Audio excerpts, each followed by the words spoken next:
great work on this. I appreciate Paul's remarks on the legislative lobby. If you dig deep enough, most things are related to money. And if you have rental companies requiring voter cards for their rental patrons, you're clearly not going to want to do that. I would suggest, I appreciate also the observations on restroom access. Those of you who have been here have heard that from over and over and over again. I'd like to see some page of simple things that people don't know who don't drive boats.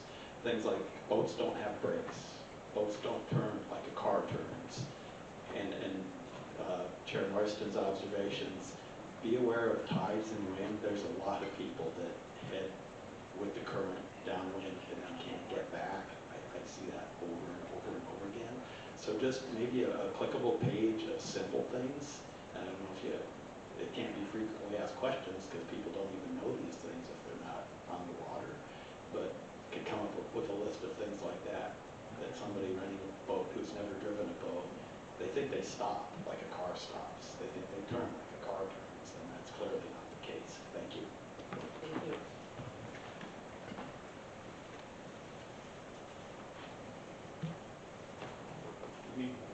Bud Cummins.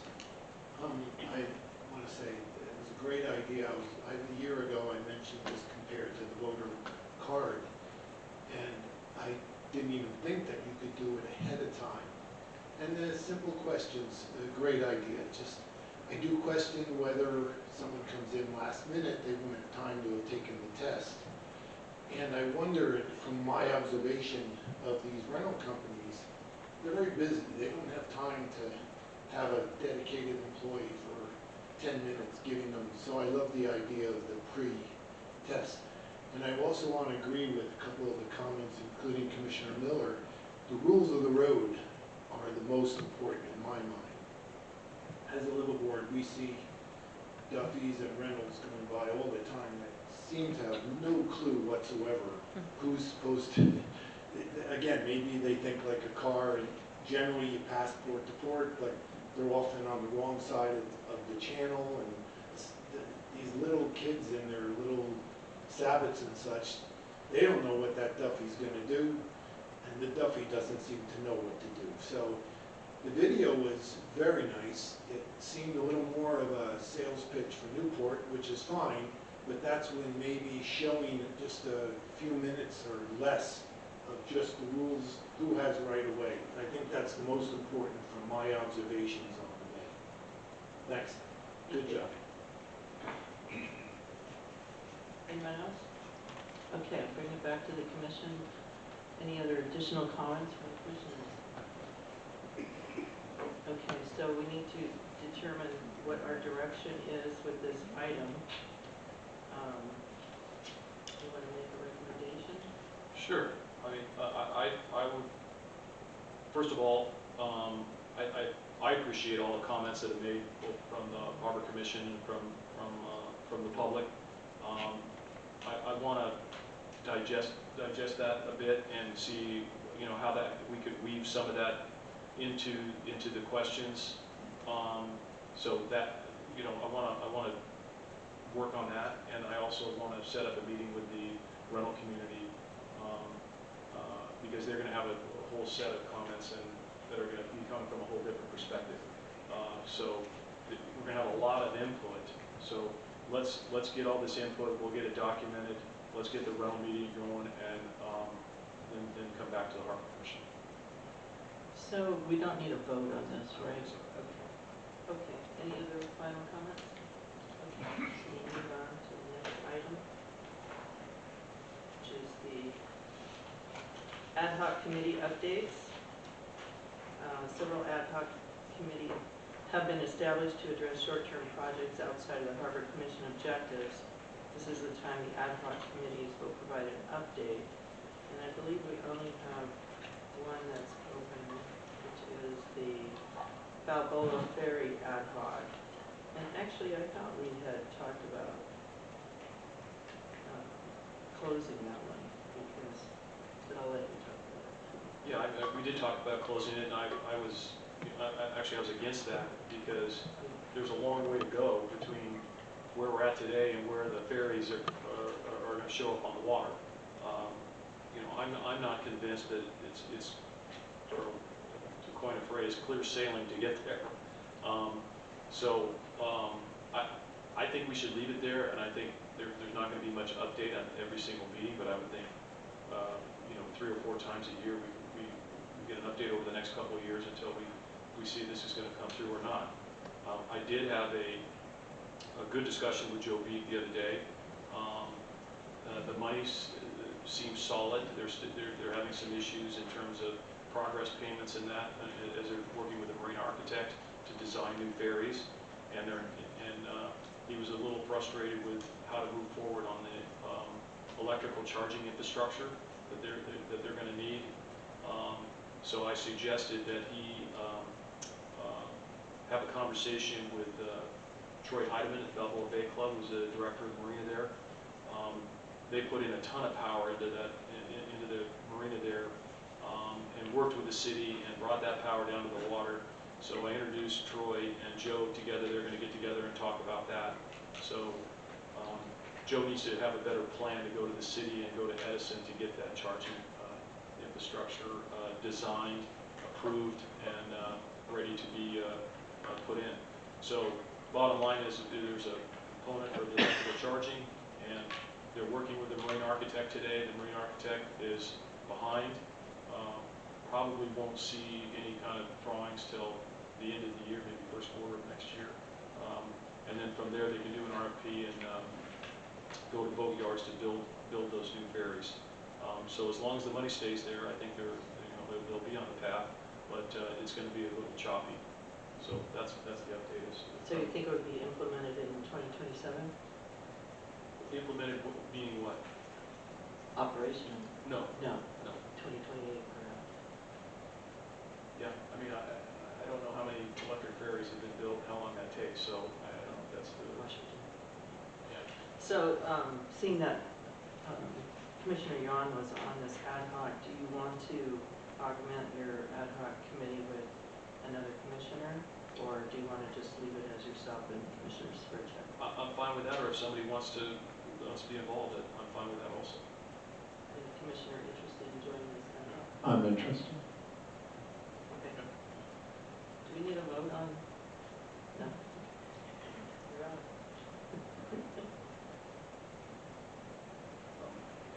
Any comments from the commission on this? Okay, any comments from the public on this item? Okay, so we'll move on to the next item, which is the Harbor Commission 2026 objectives.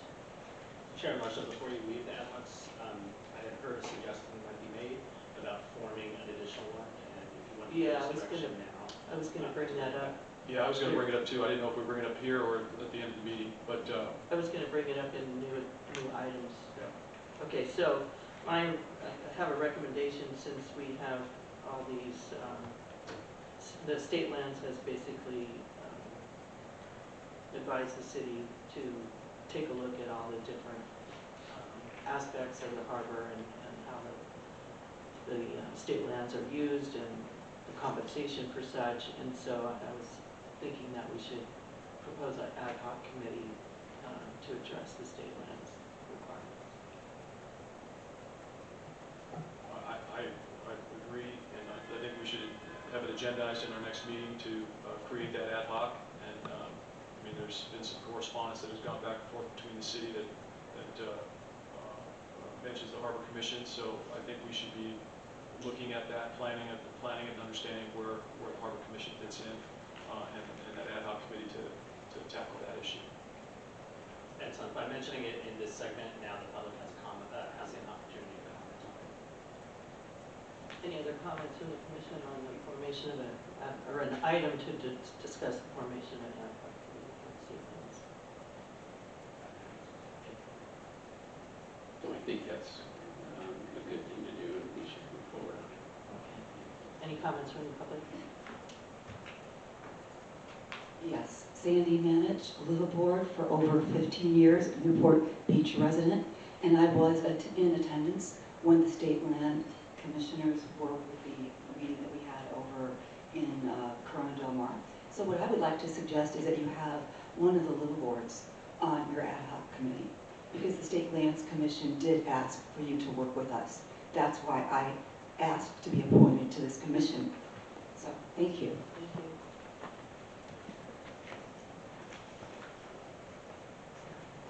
Adam Leverins, if I understand correctly, an ad hoc committee can only consist of you folks, and if you incorporate members of the public, it's subject to the open meeting law, whatever that's called here, Brown Act. And part of some of the difficulties that have resulted from the previous couple years of dealing with harbor issues are a direct result of meetings that aren't open to the public and aren't noticed to the public. And I attend most council meetings as well. Council had, an ad hoc to build what they're calling the jail in the park over here. And there was a lot of public outrage about that. So now they formed a committee with some members of the public. Like me, I imagine none of you look forward to lots more long meetings. But there has to be, I'm just concerned about forming an ad hoc of less than a majority of you folks. How are you going to see things to get to where we need to get to satisfy the state lands and the coastal commissions? And I don't have an answer, maybe in the next meeting we can figure that out. But the blinders and the single-minded focus of some certain individuals within the city is not conducive to solving the problem, and we're kind of under somewhat of a deadline from state lands. So I hope a way around this can be figured out. Thank you. Thank you. Any other comments? Okay, so now we'll move on to the 2026 objectives. So I think what we need to do here is find the additional commissioners that are interested in participating on each functional area. So we'll start with functional area 1, harbor regulations and operational readiness. I will be the chair for that. Are there other commissioners interested in joining me on this functional area?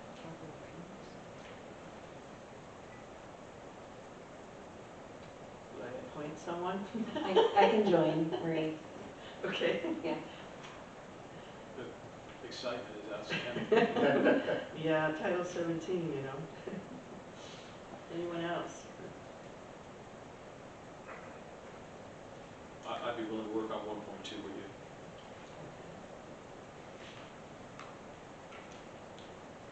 Okay, and there's no update for functional area 1. I did speak with the harbor master, and we're going to take a look at some of the previous items that haven't been updated in Title 17 and see if there's anything that needs to be done sooner than later as far as changes. So that meeting will probably be within the next month. Okay, so functional area 2, harbor infrastructure, public access, and capital planning. Vice Chair Scully is the chair. And who would like to join Vice Chair Scully on functional area 2? If I may, I think there's some crossover in my functional area 3, so I think it would make sense for me to join along with that. Okay. Everybody else is good with that. I agree.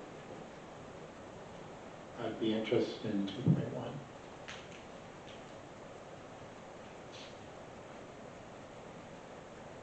Okay, are we really going to be doing it by 1.1, 1.2, 2.1, 2.2, 2.3, or collectively as functional area 2?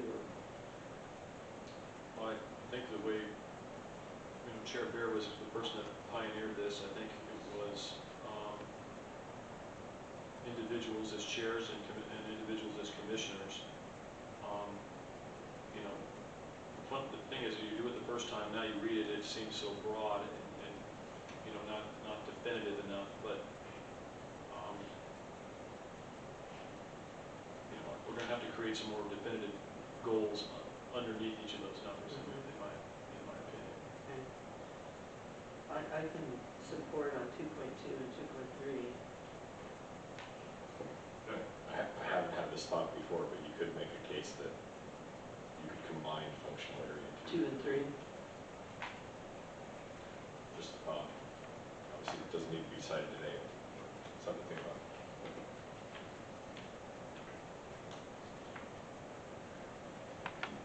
Okay. Any other comments on functional area 2? Okay. You want to- Commenting, I do like the component in area 2. I do spend time on public access to public docks, and so I don't know if there can be a carve out or Did you say 2.1 or did you say 2.2? 2.1, public access, including docks. So, Well, Rudy, I think we should create underneath that specific goals. So, that would be a goal that you're talking about. Sure. Underneath that you could be the participant or leader of that. sure. So, are you in for that? Yes. Okay. Okay, and I assume you do not have an update for tonight, functional area 2, correct? I was afraid you'd ask that. Okay, so functional area 3, harbor financial sustainability, Commissioner Williams. I was picked for this when I was absent for a meeting, but it's right in my wheelhouse of analyzing data and finances. So I'm happy to take this one on for those of you on the commission who are too inspired by finances and data. Come along for the ride. Well, and to your point, I think it does cross over with functional area 2, so I would join you there. We kind of collaborate between the two. Great.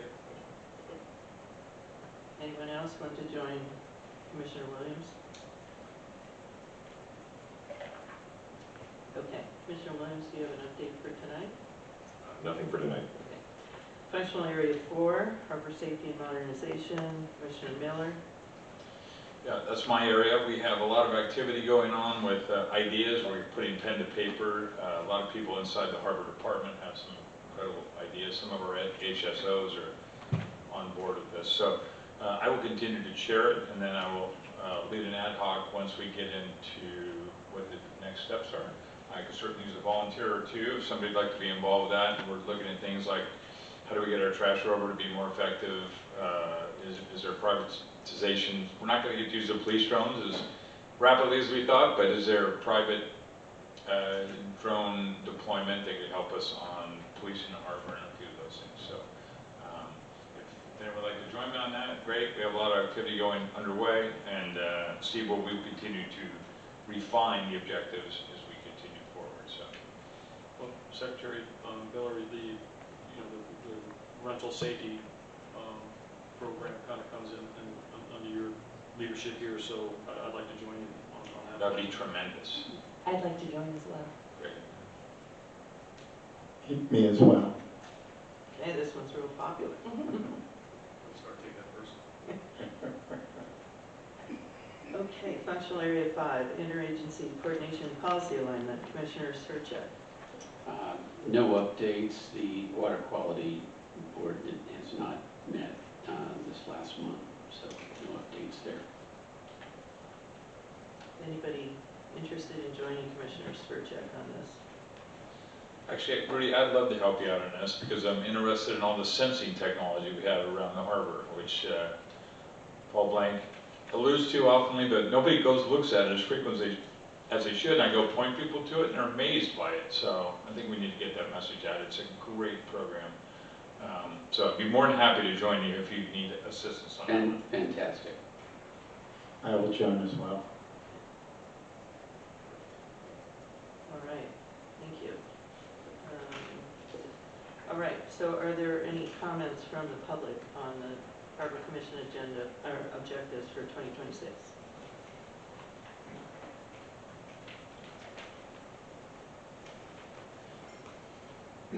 Commissioner Marston and members of the, Chair Marston and members of the commission. My name is Jim Mosher.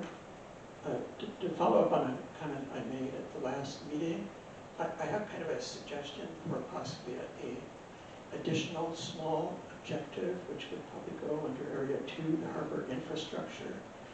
It seems, to the extent the Harbor Commission is kind of managing a harbor, it's good to define what it is and have a clear picture of what the harbor is. And I mentioned our newly adopted general plan, and the preamble to it describes our beautiful harbor with 4,300 boats stocked in a 21 square mile harbor. The 21 square miles is clearly wrong. It's a number that's easily corrected. But I noticed when the Harbor Department set up their page that's tracking our compliance with the state lands and describing things, called Navigating Newport Harbor's Future. That page also mentions 4,300 boats in the harbor as to what we're managing. And I think I discovered this afternoon possibly where that number comes from, which I think is not a correct number. The city has on its About page, it has something called Demographics and Statistics for the city, and it gives the correct acreage and square miles of our harbor, which is small. It also has, near the bottom of it, a listing of how many residential piers that there are in the harbor, how many moorings there are, and how many commercial slips and ties there are. And if you add those three numbers together, you come up with something close to 4,300. And so somebody probably naively thought that there was one boat on each of those. But I looked at some aerial photographs, and if you look at residential piers, I would say there are more residential piers with 6 boats on them than with no boats. And so I'm guessing the average at a residential pier is at least 2 boats, maybe more than that. And so you could come up with a bigger number. Chris Miller actually, about 10 years ago, had an intern working for him who looked at aerial photos trying to count the boats, but you just got kind of an average for what the average pier is and multiplied by that. Looked at the commercial marinas, how they seem to be occupied, got an average for that. Might come up with a more accurate number. It seems like we should know that number. And I don't think we do at the moment. And then if you want to be really ambitious, how many boats there are that are not in the water, which I think is a much larger number. And if you want to be really ambitious, though, you might try tracking what the size of the boats are, so that we have an actual documented picture of what the harbor is today. And 20 years from now, if somebody says, I think the boats are bigger than they were 20 years ago, you would actually have people to determine whether that's true or not. But without the information, you cannot. So that might be a small objective or a big one to add to your list. Sounds like a big objective. I have a dream. Actually, I think that, Jim, I think it should be under Area 4, because one of the things we talked about with Matt and everything is if we have drone technology that can map our harbor quickly, they can use AI to measure boats, number of slips. That's one of the objectives that we have under that aerial mapping of the harbor. So I think it's a point well taken, and certainly look to incorporate that as one of the objectives. I think it fits under 4, and I'd love your input on that. Any other public comments on the objectives? Okay. We'll move on to the Harbor Master update. Harbor Master Blank, you're on. And my first order, good evening, this is Paul Blank, your Harbor Master. My first order of business is to turn it over to Chris Miller, who's going to give an update on dredging. See if I get a presentation on starting with this.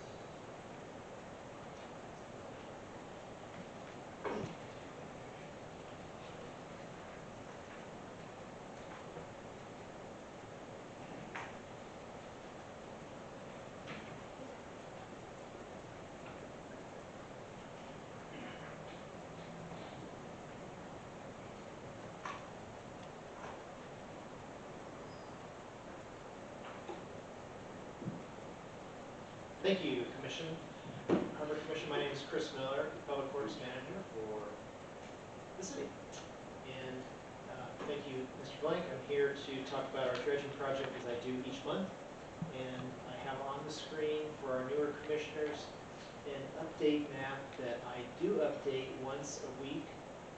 And so this is the latest information as of yesterday. So the map has a few different colors on it. Green being the most important color, which signifies that the dredging is complete in those areas. By the way, I'll even back up and say that this is the current dredge footprint for the project that's going on in the harbor now.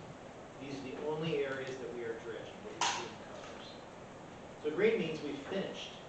And of significant notation is that we have finally finished the Newport Harbor Yacht Club Newport Harbor Yacht Club mooring area noted in green, where my mouse cursor is. That was a significant achievement. We just finished just before the 4th of July. They might have a couple high spots that they've already gone back for most of them. They might have a couple they have to rectify, but they are essentially done with this area completely. And it represents a significant amount of cubic yardage, so that's why they were there for the better part of maybe 8 weeks or so. It's quite a feat to move all those moorings that were there, and the Harbor Department assisted with all that effort, as I mentioned before. Now we're going to wait about a week for the dredgers' records to rectify with the Corps of Engineers, so they can get paid. And then we will start putting those moorings back, hopefully in about a week or so. Right now where they're working is, my mouse is going to point right to the southeastern tip of Lido Isle, and they're revisiting or reworking that yellow channel that's on the screen that goes back to Marina Park. They already did dredge this channel, about half, 50%, just to get back to Marina Park to dredge the green area. But now they're going to go back and finish the job. They should be done with that yellow channel by the end of the month or so. To date, we have loaded 262 scows, which I think is quite an achievement. And we have dredged 541,000 cubic yards as of noon today. That's a lot. And so if you use 900,000 cubic yards as a nice round number for what we need to dredge, what this colored map shows, then that's exactly 60% through the project, which I think is really good, really quite an achievement. We'll be done with the project sometime in October. And right now we are just production, what I call production dredging. Not a lot of obstacles in the way, especially once we get through this access channel that's adjacent to the F mooring field and primarily the H and a little bit of the J.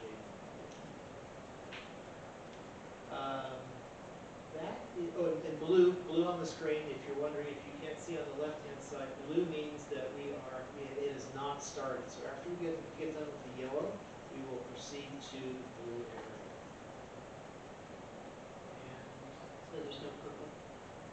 There is no purple, which is, well, I will eventually, once we get further through this access channel to Marina Park, then I'll start creating some more purple cells within that blue. We'll do that methodically, but right now we're 3 weeks away from purple. Where do the boats on those moorings get temporarily moved to? Well, that's one of the issues, is where do they get moved to? And I would turn to Harbor Master Blank, but the moorings were relocated, the vessels were relocated to vacant moorings, scattered in just a plain English way around the harbor in every possible location that we could go for the time being. Chris, when's the plan to reset? Use Newport Harbor Field, but I know there's some other surrounding areas that we dredge. I mean, displaced vessels to that point. We're not going to reset the moorings so they can start moving that back, because I know a lot of it got sent out to A, B, C. Yeah, yes. The moorings that are not Newport Harbor Yacht Club would be this you can kind of see it, at least on, on the big screen. There's, you know, eight or so moorings in the F mooring field that we had to chop off there. Not chop off, that's the wrong term. We had to relocate. And then there's a row of moorings along the H field, which we had to temporarily relocate. And by somewhere around the end of the month, we'll be done with this access channel. Then I think we'll be done, and we'll be able to relocate our moorings back to where they belong. Awesome. Okay, thank you. I have a question for Chris. The phase one, I believe, was roughly the cost close to 20 million, thereabouts. And